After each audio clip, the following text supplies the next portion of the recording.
so please forgive me for that. But I've been very convinced by the PRISMA program. It was called something else before, but I think this is a rather better name. And I think it's really exactly what we want to do at ETH, is to try and help you see where what you are learning in the bachelor might be able to be used in the future. And I know it's tough, Basisprüfung, horrible concept, horrible thought, but actually quite necessary. And all of the technical subjects that you need to understand to be able to become a competent engineer, scientist, or whatever. So what we want to try and do is to give you a little bit of fun and a way of looking into the future of how you might work, because I always love to say 1 degree, 1,000 opportunities of what you do with that at the end. So we all know that the world is never going to be run by people working in their own silos. So engineers are scientists too. Yes, they are. Thank you very much to Irakli pointing it out. That is also true. But I always get frustrated when engineers are not mentioned, because engineers are absolutely central to the future of this world. So allow me as an engineer to say that as well. Anyway, so the overall sort of focus of PRISMA is multidisciplinary collaboration. And my hope is that in supporting this in the bachelor, you will have something to look forward to in your survival processes in the first couple of years. And so that you can actually start to see where what you're learning might fit together. And it's called, so active interaction, no longer passive learning, but really active learning. And I think it's sort of easy to break out from these boundaries. I know Alan talks about tribal boundaries, and tribes are kind of important because you feel you belong to something. And in a moment like the moment with this horrible pandemic, it's nice to feel you belong to something, and there is that. But equally, the tribes sometimes have to collaborate with each other, and then we can solve these problems of absolutely global importance. So I actually did remember to wear my SDG badge today, and we're not going to resolve the issues of climate change if we don't work together. So we can all be cool in our own area. What's even cooler is when we come together and work together to solve problems. So I'm very excited to hear from the speakers. They're much more important than me. And so I'm going to wish you all the best, and I'm going to look forward to being transported away. As you can see, I'm sitting in some drone over the Hunkerberg. Yes, if you believe that, you'll believe anything. And this is all here just to try and entertain you a little bit, make you smile a bit.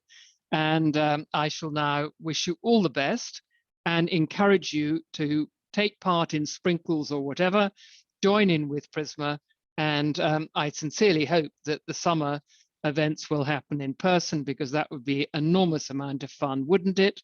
And maybe Alan will invite me to come and see what you're up to, and then I have a chance to see you face to face. Thank you so much, Alan. Have a lovely evening, and I'm going to listen in for a bit too. Thank you very much, Sarah. And yes, we're definitely look forward to having you there in person. Also for ETH week and all the amazing activities we have planned for the summer. Hopefully we can still join us. So for today, we have 3 very, very interesting, let's say, speakers. They're preparing a very small presentation where they're introducing themselves a bit. And I asked them to talk about a couple of different projects, cool projects that they worked on in the last couple of years, where this multidisciplinary element really kind of took place. So we have David Dao. He works on ethical AI for sustainable development, among a lot of different other things. He also founder of Gainforest, working in the Brazilian rainforest. I think that's super cool. He has some really interesting experience working with all sorts of multidisciplinary approaches to big challenges. We have Ann-Lauriene Haag. She right now is a venture architect at Sparrow Ventures. I think she's a really interesting speaker. She's her PhD in Berkeley, if I'm not mistaken. She'll introduce herself. But she comes from a very hard sciences, and then went like 180 degrees to kind of entrepreneurship, cryptocurrencies, really, really cool stuff. And last but not least is Daniel Vogt, who's right now a researcher at Harvard University. Daniel and I actually were at school together at EPFL. We're good friends.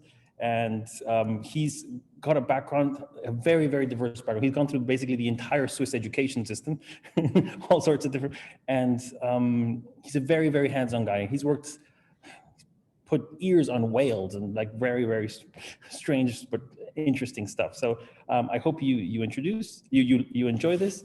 And I just wanted to give you kind of an overview of who's talking today. And Denise will be kind of our moderator for the rest of the day. And thank you very much, everybody, for joining, for the speakers. And Sarah, thanks for joining us too. Yes, thank you. So David, you can start with your presentation. It's my pleasure. Is the microphone working well? Can you guys hear me? Awesome. So let me share my screen. It's always the buddy check before doing a Zoom presentation. I always check on the microphone. So used to it already.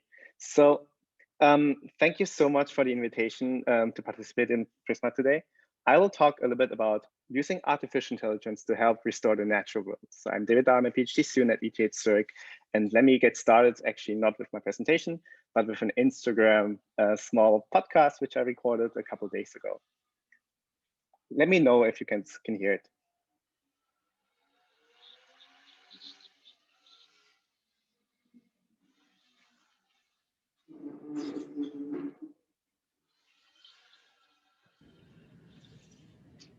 No, David, we can't hear it. You guys can't hear it, unfortunately. Okay. So that's okay. I mean, I'll read it out. So this is Ann-Lauriene. She is one of the founders of Masungi Geo Reserve. And basically what she said is, one of the biggest regrets of my lifetime would be to not come back to the place I grew up with and not being able to preserve it. Let me start with the presentation. So Anne is a good friend of mine. She manages a 2,700 hectare National Geo Reserve at the Masungi Geo Reserve.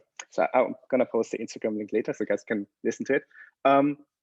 And she has been managing this from her father, who started this project 30 years ago in the Philippines, very close to Manila. It's a wonderful concept.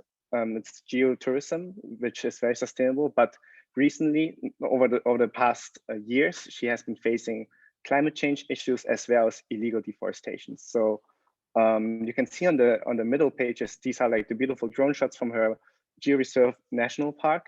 On the right, she posted that during Halloween, like she called it the real horror, people cutting down the trees. And on the very right, you can see actually, maybe also try to play this video. Oh, can you actually see the other screen? Like, can you see my whole like desktop? No, we only see the slide. the presentation. Only see the slides. Okay, 1 second. Then let me share it correctly.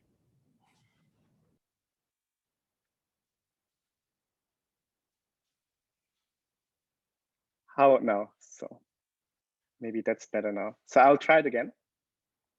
This time with a video from her working against indigenous, where she's trying to protect her area. So this is her facing face to face with illegal loggers in her area that has been trying to attack her forest. And the Philippines are one of the most dangerous places to be a conservationist. It's a very, very high risk area. You can see in the background, they have machine guns, but she has to do it because she understands one really, really important thing, which is that you cannot value what you cannot measure. The problem with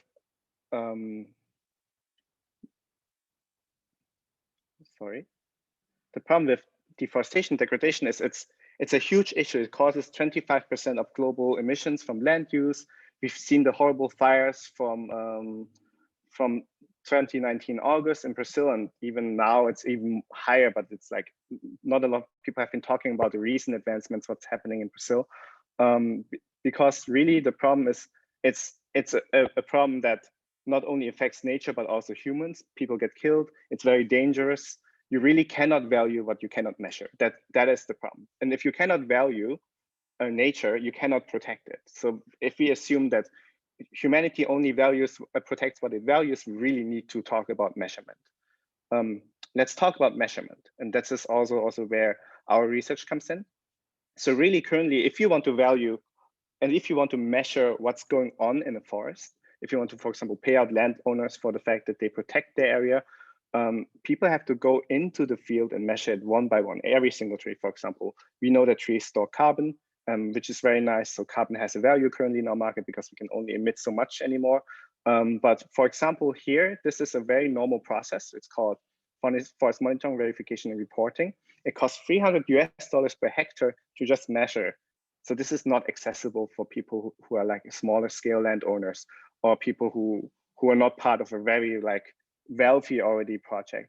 So at ETH and in my group, we try to talk about, are there better ways to measure, help and understand how much value is a forest, what's happening, and where is illegal deforestation happening. We use data enabled by 3 different sources: satellite monitoring, drone monitoring, and field monitoring, which, by the way, is such beautiful data to look at. So I can highly recommend to always work in interdisciplinary fields because like you get so beautiful like real world data to look at. And we fuse all 3 different layers to understand better the value of nature. So for example, what we did here, we use satellite data to train a neural network, like an artificial intelligence model on deforestation over the past time. So pink is basically where we recorded cutting of forest, and this is a time series. And now using a trained algorithm, we can, on low resolution imagery, see, okay, how did deforestation evolve in real time on the left, and how did it evolve according to our prediction on the right. This can be then used, and it's currently used actually, together with the government of Chile. We're working with CONAF, the Agricultural and Environmental Ministry in Chile, to deploy this exact algorithm for them for optimizing forest ranger patrols, for example. Another important part, this is a good friend of mine, Björn Lütjens from MIT, has been working on visualizing the impact of climate change. So using machine learning algorithms, we could, for example, visualize, okay, what happens if you cut down this tree or this forest? Then you will see a potential flood all over the area. And this basically hopefully really brings that measurement, brings that intuition that, oh, this is something we really, really need to value highly. Last but not least, we use also carbon estimation for landowners to not singly measure trees going into the forest, but flying with drones to detect if we can see the tree from the space, measure the height of it, the width of it, and then provide a carbon estimation without necessarily going into the forest. We though support also the classical measurement, but we provide tools now. So this is in collaboration with Tom Crowther and the Crowther Lab, where we train machine learning algorithms that, given only your smartphone, you can then take into the forest and take a picture of the tree, and then your smartphone will tell you how much carbon is potentially like stored in this tree. And this data, of course, is super valuable for any investor or like donor for transparency to see if they can donate and want to donate into your project. So no more $300 per hectare. Hopefully everything's for free because we are releasing it open source. So as said, this platform is in collaboration with the Crowther Lab and Restore. You can find more on restore.eco, which is hopefully getting released by end of this year. And of course, all of this work is not possible without all the great students we had over the past years. Here's just a glimpse of them currently working on that. If you want to get in touch on the climate, on this research at ETH, please visit climateai.org. So I was fortunate enough to save this domain very early on. So just click on it. So last but not least, I want to give you like a very provocative thought, one to just think about a little bit. So what if we cannot, so we talked about we cannot value what we cannot measure, right? But what if we can go further? Why does it have to be separate things? Can we link measurement and value? So what I mean with that is, can we maybe behave in a certain sense nice, such that we get automatically rewarded? We don't need any measurement. Can we be incentivized that we are like self-interested, like nicely, and then this is automatically giving us rewards for example, that we are planting a tree, or that we are just for the fact that we just planted a tree. So the idea is following. Some investor puts money in a fund. Then we use the machine learning algorithms that have been developed over the past years to analyze if a certain project they want to donate to has achieved a certain kind of good restoration process, or like nature protection process. And then these funds get automatically channeled through what we are currently using, cryptocurrency methods. We're trying this crazy idea out in Gainforce.app, which is a small nonprofit. I founded 4 years ago when I started my PhD, to investigate if we can link together measurement and value and release funds automatically, meaning that when you want to donate now in the future to Ann's Masungiji Reserve, the donation will be stored and parked in a smart contract, like in a place where no one has access to, and only gets released whenever progress is measurable. In that way, we incentivize further sustainable use of forestry. I've been working on this with a pilot project in Brazil with the indigenous people, because the Kayapo indigenous people, because they have lacked very, very difficult access to financial instruments. For example, when I back then wanted to donate some money from my UBS account to Brazil, my UBS bank called me and asked me, what is going on? Are you guys, why are you like sending money, and blocked my donation? But with new technology such as cryptocurrency, it's now possible for them to send out the money. And you can see our small pilot project here.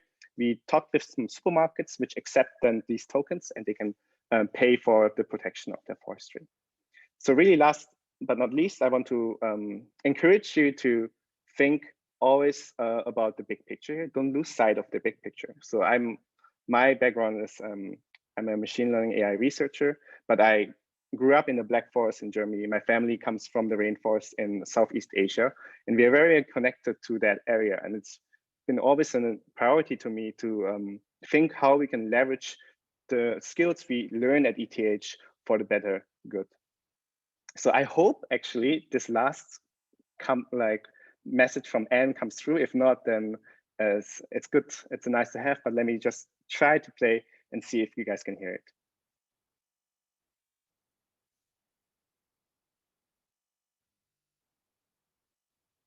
No?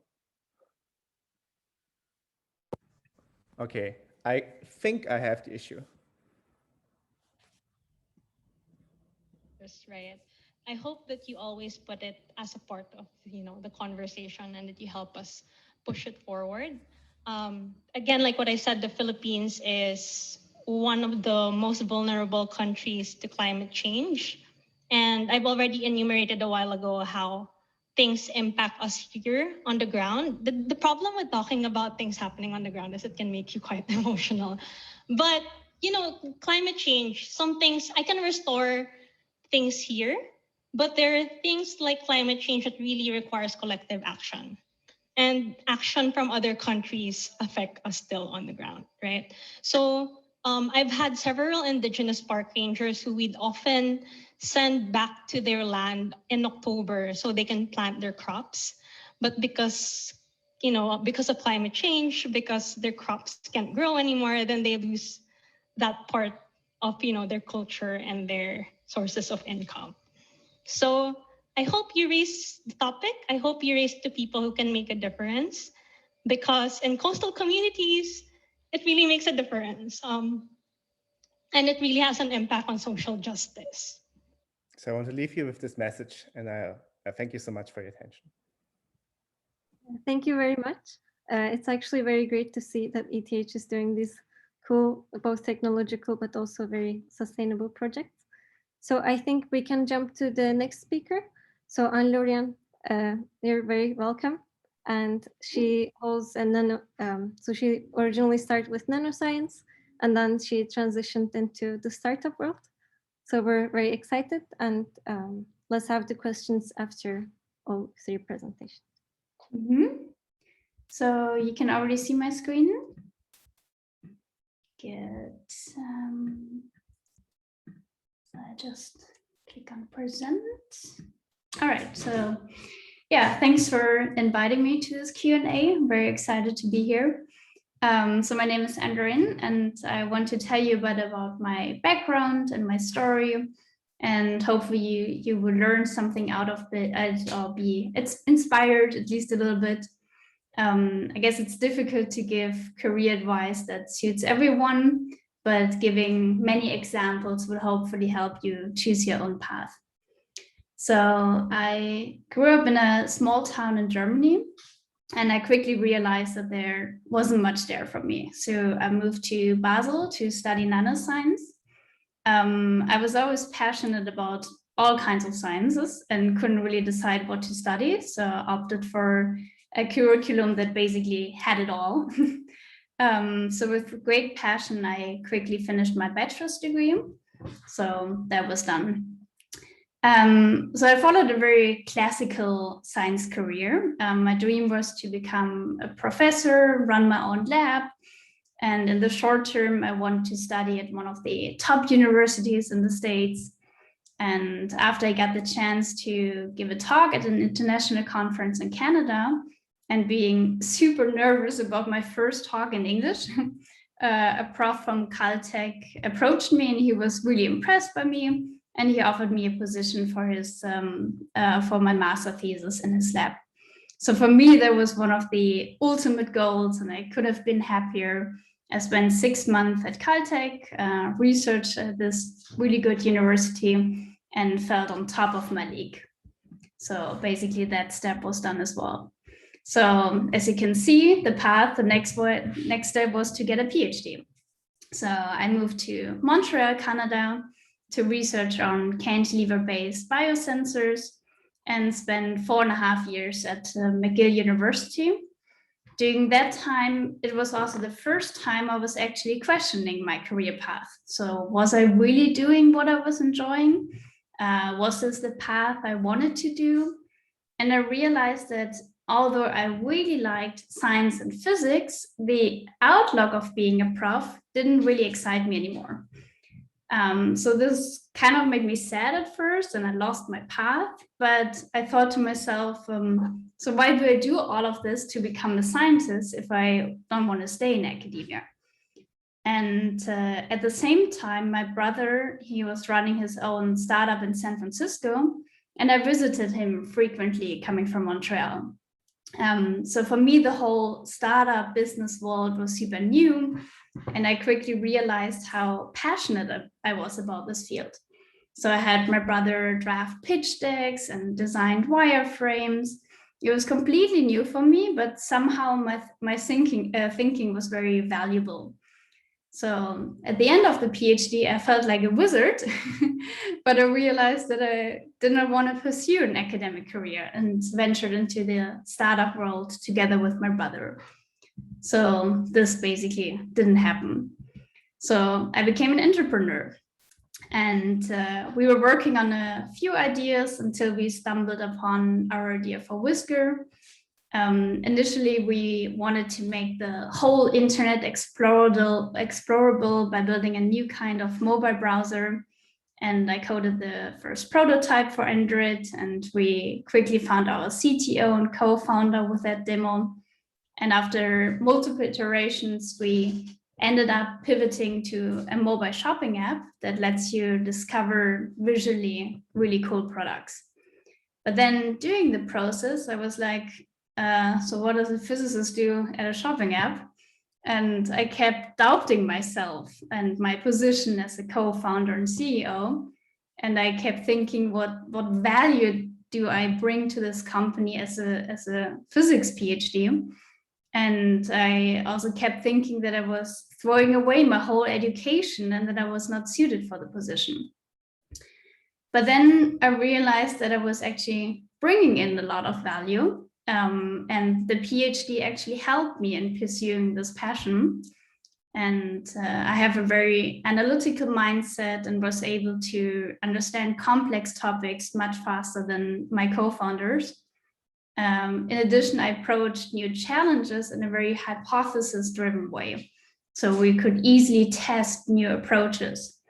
And then also I had the technical knowledge to talk to the developers, to be like the perfect link between the developers and the product team. So the next 4.5 years were definitely a hell of a ride. We executed an ICO, the first one on a German jurisdiction, and I drafted the whole tax and legal structure for that. So that was definitely something I've never done before. We hired our first employees, we scaled to 30 people, we raised a 1.5 million seed round. So I was kind of a very typical COO who was wearing the hat of every single department at least once. And as a trained scientist, I was very organized in my way of working and was very quick to understand complex topics. In the end, we had to shut down the company as we couldn't quite get our numbers right for the next round. But I learned as much as I did during my scientific career, and this was definitely the most valuable thing that could have come out of it. And finding a job afterwards then left me thinking again who I was. So I'm kind of a scientist at heart, but then I was an entrepreneur on the outside. And at some point during the pandemic, I stopped defining myself in terms of labels. So I know who I am as a person, and in terms of my soft skills and my passion, and that I think is the most important thing. So never underestimate what value you can bring to a team, even if you think you're not suited for the position. So only because you're labeled as a scientist doing a study doesn't mean you're limited to only do what comes with that label. And so my advice to you would be, you're more than just a label. And do what you're passionate about, get outside of your comfort zone, even if it means to be a novice again. I think that can be very scary. I was like a novice when I founded my company, but with the passion I had, I was learning so much and very quickly adapted to the new environment. And yeah, every change is always scary at first. Never think that only because you're switching your field or your profession that you were failing your previous role. I mean, it's always a learn and development. And if you're passionate about a different field, just venture there. There's nothing worse than pursuing a career you're not passionate about, only because that is the path you're supposed to take. So to conclude, I'm Ann-Lauriene. I'm a scientist, an entrepreneur, a trail runner, an adventurer, and much more. And I don't want to put myself into just one box. Thank you. Yeah, that was really nice. Thank you so much. Mm-hmm. So finally, we're going to have Tanya, who is very into robotics, and he's great at it.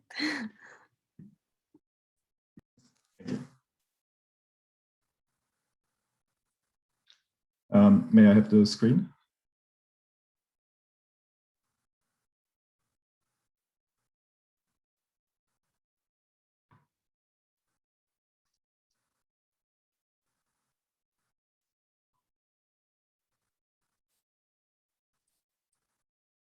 Okay, can you see my screen? Yes, cool. Hello, everybody. Thank you for having me here today. I'll just this one. Very happy to be here. My name is Vogt. I'm going to talk about how a multidisciplinary approach helped in the academic career. And to begin, when Alan told me about this topic, I felt it kind of resonated with me. It felt like it was very relevant to the career path I took. It's true that when one is asked what's your background, you often have to fit in one of these boxes, at least in engineering. I remember when it was time to register for college, we had to like check one of these, and I thought it was kind of a little bit sad to commit only to one of these fields. There's so many interesting things to learn about.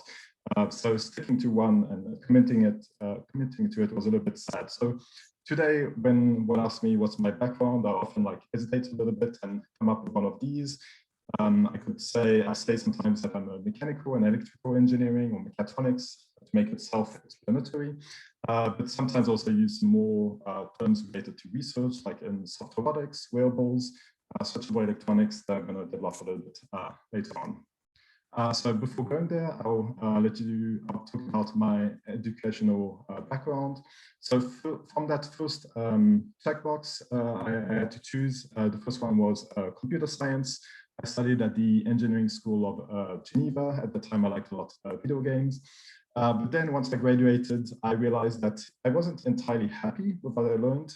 Things were a little bit too virtual, doing everything on the computer. I needed to really make things that I could then touch once, design and feel. And at that time, I was also very interested in drones.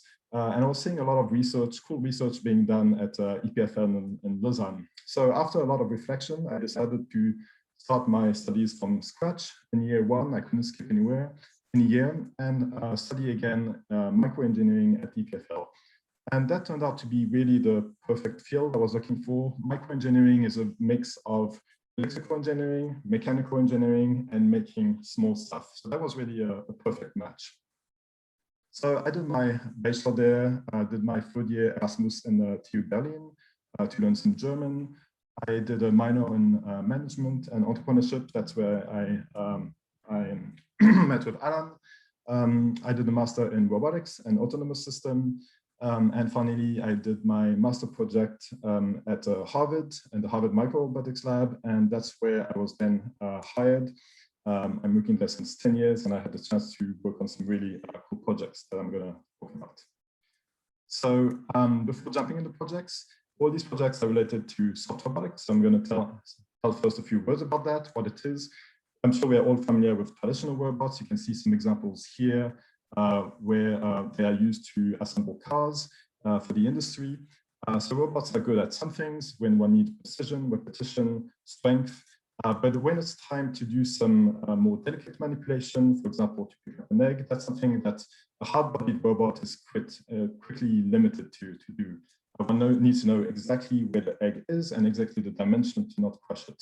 So this is where looking at different materials for robots is interesting, using soft materials that can be more compliant, that can adapt, that can distribute the pressure around an object.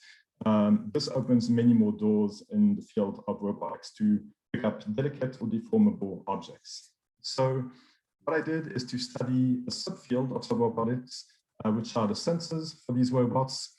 So making sensors for soft robots, we wanted the whole body to be soft.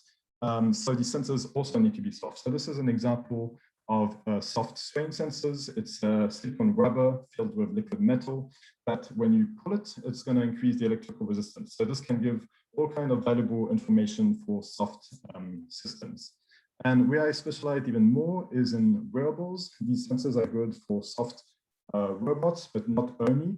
They're also good to use on the human body. It's really, when you think about it, it wouldn't be comfortable to wear things which are hard, which are strong.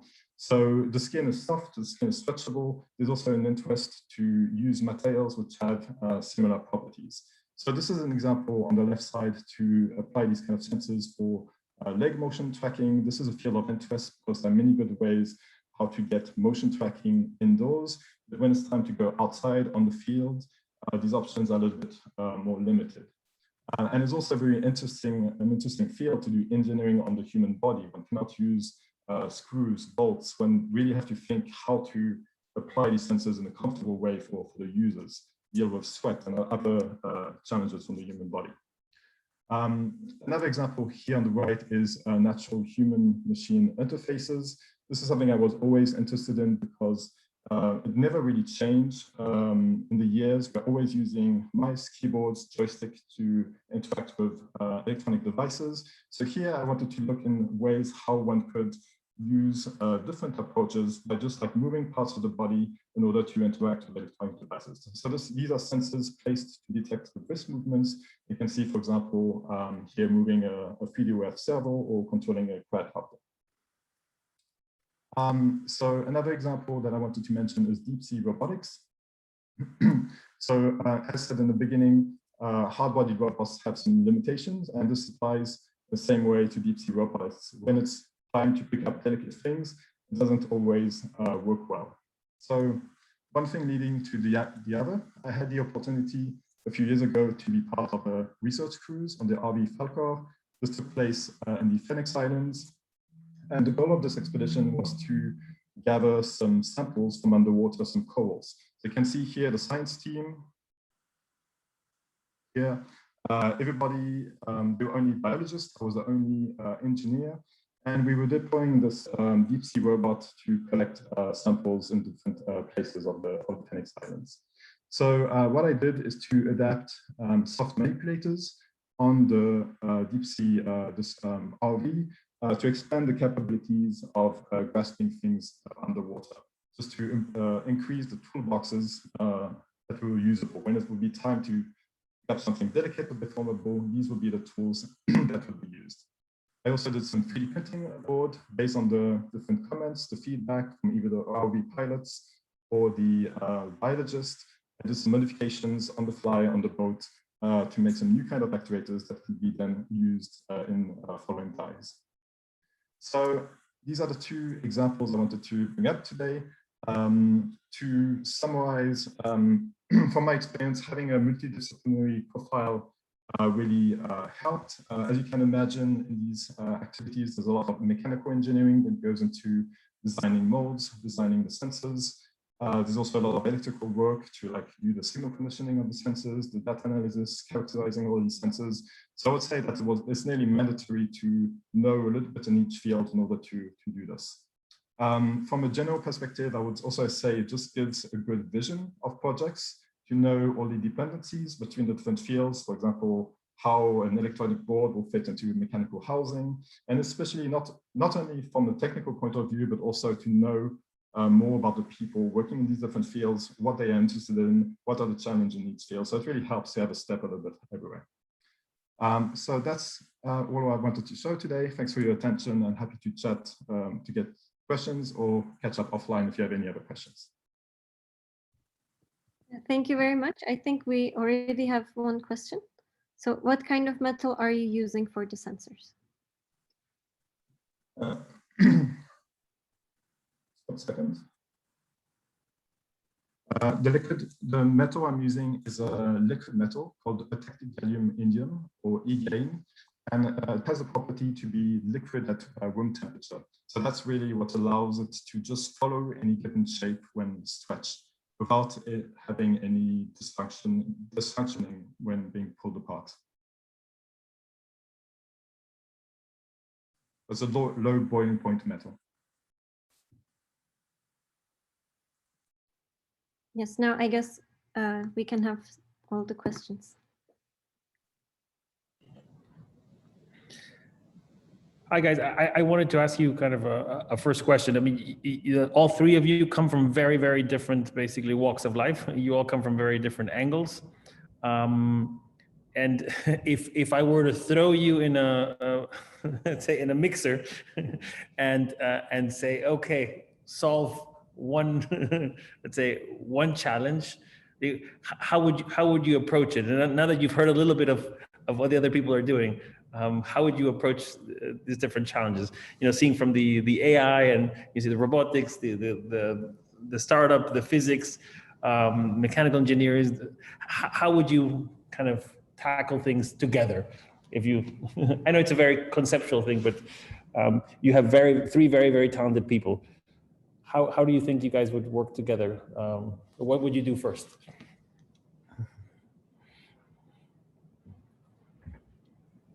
Maybe I can start and give a shot at it. So one important thing I learned while trying to be interdisciplinary and also like trying to found my own nonprofit is you cannot do things alone. Like if you really, really, really want to make an impact, and if you want to make sure that people benefit from the stuff you develop, might it be just writing a research paper, writing a blog post, or like sending funds from a Swiss bank account to indigenous people in Brazil. There's no way you can do things alone. You have to coordinate. You have to be comfortable with the fact that you work together. So I think the group which just presented today has very great skills, mindsets, and different also focuses, which I think is really, really important in teamwork to get together. So if you, for example, work together with a team, always try to find people who are very different from you, actually, because diversity only flourishes and blossoms in the team, because then different kind of views and perspectives can merge together and you have more than the sum of your pieces. So I feel like the team here you just presented could do anything. So like maybe I do some AI coding, Daniel can do some robotics, and then she manages all of us.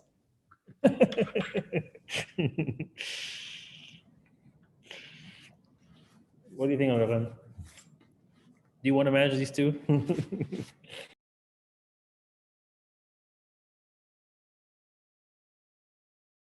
Yes, I think it's also very important to just talk to each other and let the other person speak, because everybody is just very different in their thinking. And if you brainstorm together, you just keep ideas flowing, then at some point you will reach a good conclusion and get new ideas.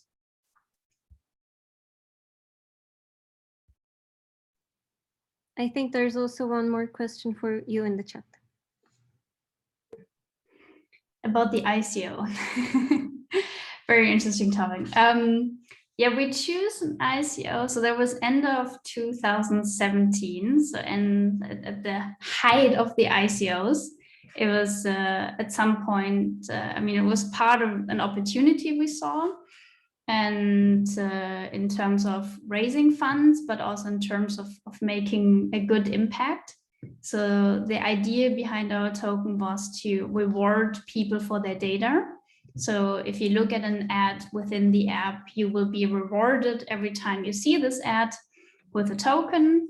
And then this token you can use as a coupon with in the app for store discount. We collaborated, that was another part of the question. So we collaborated with KPMG because as we were the first German company to do it, so most people went to Gibraltar or to Switzerland or to some other countries. And we thought, well, why not do it in Germany? So we collaborated with KPMG just to make sure everything is legally and tax regulation safe. And for them, I guess it was a good case as well, as we were the first company. So they were very eager to help us. And then it didn't cost us much money, which as a startup is very valuable. And experience-wise, I mean, it worked out. We got a lot of press when we started. We had a big article in the FAZ, the Frankfurter Allgemeine Zeitung in Germany. Unfortunately, there was a bug in our wallet provider at some point. So we basically just rented an office, hired our first people. We had like roughly $1 million collected on funds. And then the wallet was frozen. So in total, there was 340 million frozen. It's still lying there. It's still frozen. We still can't access it. So I guess it's an interesting field to venture into. So at some point we decided to do a classic seed round with some euro on our bank account, which was more stable because at that time also the ether was dropping every day. So yeah, definitely an experience.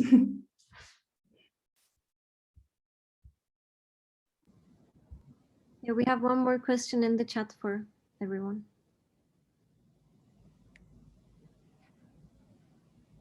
I think this is actually a great question. So if I might, I get a first shot on it. So the question is, the choices you have been doing in your life seems to be quite successful. So how do you choose what opportunities do you want to follow, right? Especially at ETH, where you have a lot of opportunities. So to give you a little bit of background of my choices, I don't think if I look back now, I mean, they look quite successful, but during the time I've been deliberately choosing that path, they were against anything which even my family said would be like successful. So I used to be, for example, I had a job at in San Francisco at a self-driving car company before I started my PhD. So people offered me a full-time job, and I decided to not take it, to follow this passion I had on nature and research. And when I called my mom to ask her the decision, should I choose or should I not choose, she told me, take the money and get the full-time contract at this Silicon Valley job, right?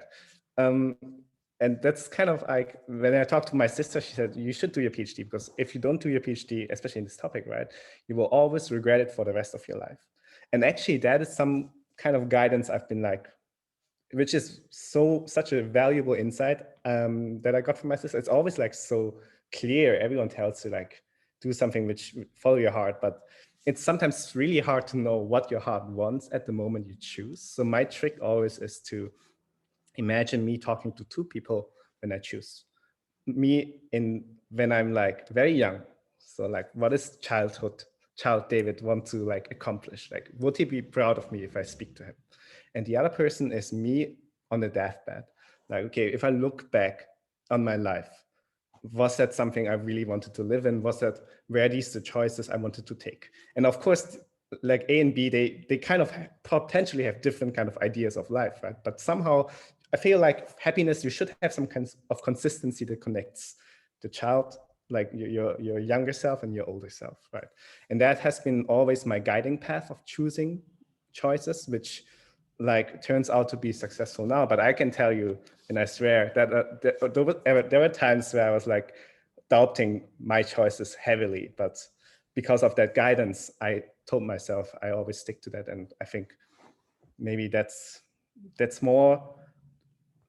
an advice I could give you guys. Like, don't think about what could be like success or not. Just, for me, it works out. Talk to your younger self and to your older self. Yeah, that's great. A good advice. Tanya, what do you think? Yeah, quite along the same lines as what David just said. I think the most important is to be really passionate about what you want to do in life. If you end up being somewhere where you are not 100%, I think it's really worth to take risk. And especially when we are young, it's easier to go back to school when we are in our younger age compared to later on. So I would just encourage to take a risk. And even if things end up being a bad experience, it's still an experience, and it can only be valuable for the future. So I think that would be my advice.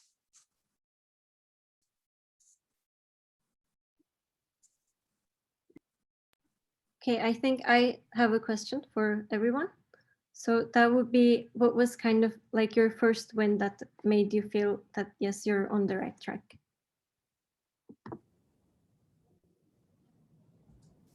I'm sorry, the first what? Your first win in general, the first success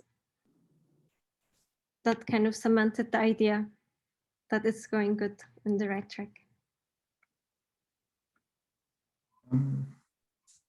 Yeah, I think just a general sense of happiness to do things that you really like. I wouldn't say that there's really one moment that summarizes that. It's just working with people you like, working on topics you're passionate about, being Monday and not saying to yourself, oh, it sucks to go to work. I think these simple things are to look for in one's career, to just like what you're doing every day. Okay, so we have two. Oh, yeah, go ahead. For me, it's just to also give my 2 cents on that. So my work focuses on helping my friends initially, like Ann, who manages the forest part, and also now I would call the indigenous people I work in Brazil people I really, really care about. So I think the first time I got a donation and first time I was sending like a test money from A to B, even if it's just a very small amount of money, really verify that the thing I'm doing is the thing I'm really, really proud of. Even like just making sure that I can help and do leave out like a very small, even a tiny footprint of something good in the world. Yeah. Mm-hmm. Okay, so we have a couple questions adding up on the chat. I will quickly read them. So someone asked, what is the best way to get started with learning in the field of AI if you're also in biology? So I think AI is actually not that black box that used to be many, many years ago in 2012 when we started. Like there's a lot of resources you can learn AI. So one resource I really like to share always is fastai.com, which is basically, if you're coming from a coder background, Jeremy explaining in a lot of video tutorials AI. There's also MOOCs, like massive open online courses that teaches you AI really fast. And of course, take all advantages of ETH Zurich, because I think we have one of the best AI departments in the world. Thank you. So we have one more question to everyone, I think. Have you ever encountered a decision where your rational thinking and your gut feeling disagreed? Which one did you go with and why?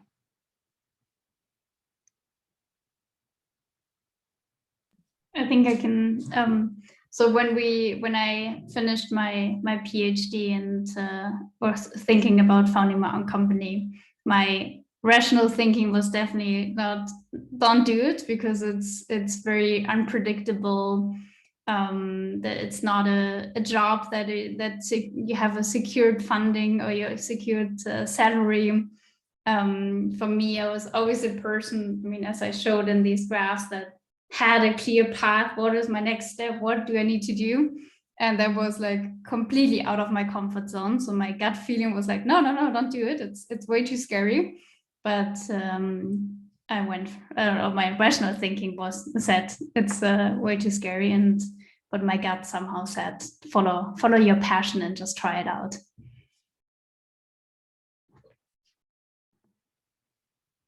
Yes. So one more practical question for David. How did you go about implementing the payment technologies needed to allow the indigenous people in Brazil to pay for food at the supermarket? And was it difficult to set up something like this? And actually, to add to that, I was also personally wondering whether some companies are actually trying to stop this research. That was something I was intrigued about. So let me, two very great questions. So the first one is, you definitely cannot do it alone, right? Like there are so many different, so how we do it currently is we work together with an NGO, the indigenous people, the Kayapo tribe has its own NGO, which is super cool, that has a small town office outside of the, like in the middle of the rainforest still, but outside of the tribal villages. And they have a bank account. And so we help them set up a cryptocurrency wallet where we transfer the money, and then whenever, so how the people are getting rewarded is the guard posts in the Kayapo. After serving several like days and hours, they get written down how much time they serve. They can go to those NGO offices and they will get a stamp, and using that paper, you can then pay in the local supermarket. So they don't use like a phone or wallet. So they really, it's still centralized by this town, this small office, which gives out then paper and cash. So that's how we do it. So no chance we could do that alone, because also we don't speak Kayapo. So it's very difficult. And the second question is, so you need to be careful how you frame it. I think I talked to a Cambridge professor once. He wanted to hire me as a postdoc. I don't want to throw a name in, but he's working on reforestation and I'm working on deforestation. So I want to stop the deterioration of nature. He wants to like restore. And then one day I told him like, so it's different topics, even though we are working on the same goal, like making nature better. I care about like stopping that people cut down forests. And he said, yeah, you know, David, it's kind of like, you know, you shouldn't tell people what to do because it's dangerous, right? So if you just provide people like plant a tree and that's nice, it's much easier. So you should think about that, like, because it's dangerous what you're doing. And it's hard. And I've never saw that, to be honest, as something bad, because I think like I choose my research field not because it's easy, but because it's hard. And also I'm definitely not the person who is facing the most danger, but the people I showed you in my presentation. Those are the real heroes at the field, right? So yes, people might be interested in stopping my research, but like I don't like. That's why I think it's a huge opportunity to be at ETH, to be in research, because you can open source. You have no incentives of a company to like keep everything private. It's wonderful. It gives me the freedom to do what I do. So it's actually 6:30. I mean, if you're still willing to go further, there are some more questions. And I mean, I'm very happy with that it's going longer, but just in case you have some other things to do, it's also fine. But yeah, if you're here, I will keep going with the questions. So this one's to everyone.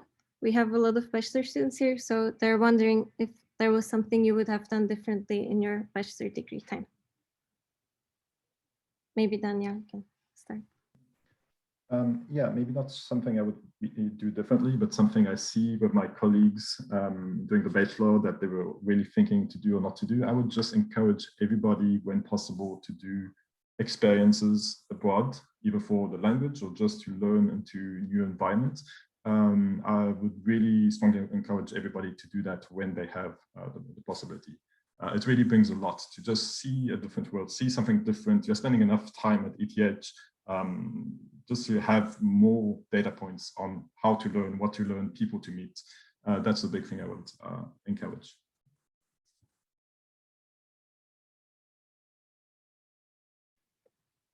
So, okay, one more question about AI, but I think it still applies to everyone because of the multidisciplinarity. So do you think going into AI is super hard nowadays because the job market is saturated? Or do you think it's still manageable?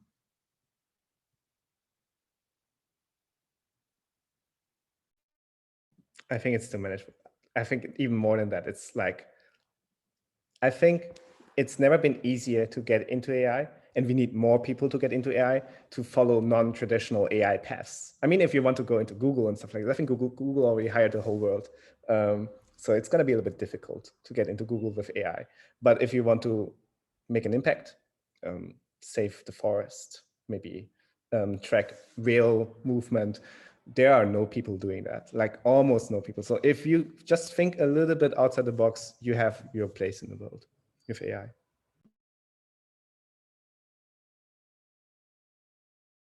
Thank you.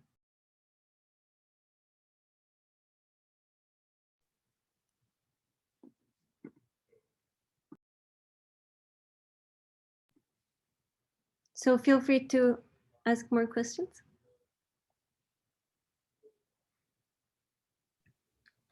So I might have a question as well. It would be for Daniel. When you were talking about the expedition you did with this team of marine biologists, I believe, that you were the only one coming from a more technical robotics, computer science background. I was wondering how you find a certain need in a field that you don't know much about, and how you know, for example, you need to know what kind of samples you want to grab with the hand you designed. You need to know if they are fragile, if they are of a certain size. Was it a conversation with the scientists that are experts in the topic, or was it you reading yourself into each topic you dive in? How do you manage this not being an expert in the field? Yeah, it's a good point. And I would say it's mostly talking with people. So on the one hand, it was with the team of pilots who really dealing with the technical part of doing the grasping, the manipulation. But a lot of discussions were also with the marine biologists to like know what we were looking for, what was interesting. And for that, I really spent a lot of time with them because aside taking care of the technical part, I was also doing a lot of logging of the corals when we were like taking videos and we had to document everything that was done.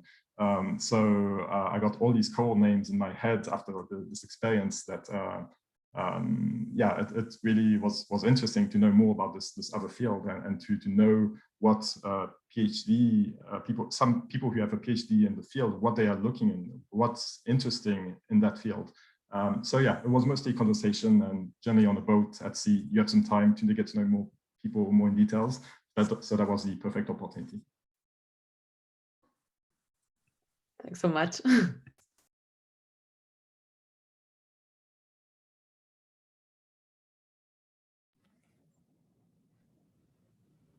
Maybe some final questions.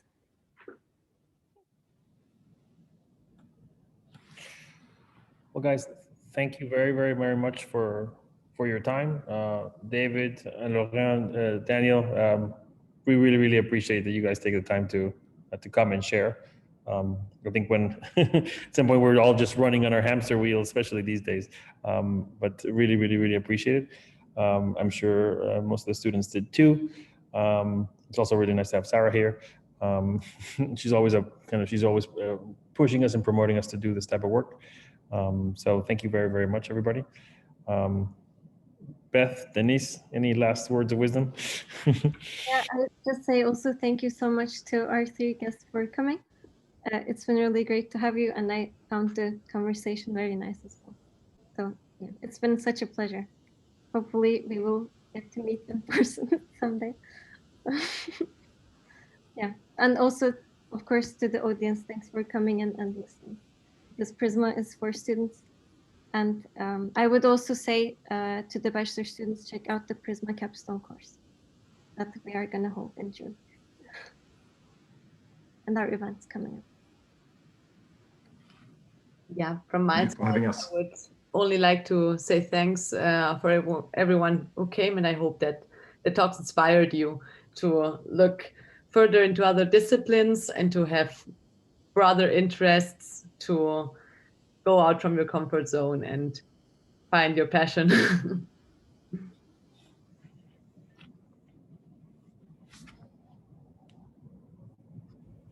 Thank you so much for the invite. Thank you. Thank you, everybody.